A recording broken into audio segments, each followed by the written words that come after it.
بارك وصلي.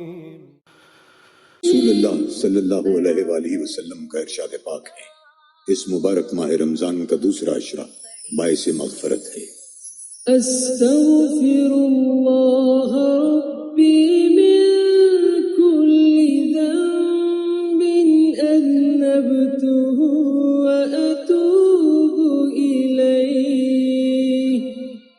اے اللہ میرے گناہوں کو بخش دے اور میری توبہ قبول فرما۔ محمد وعلى آل سيدنا محمد وبارك وصلي.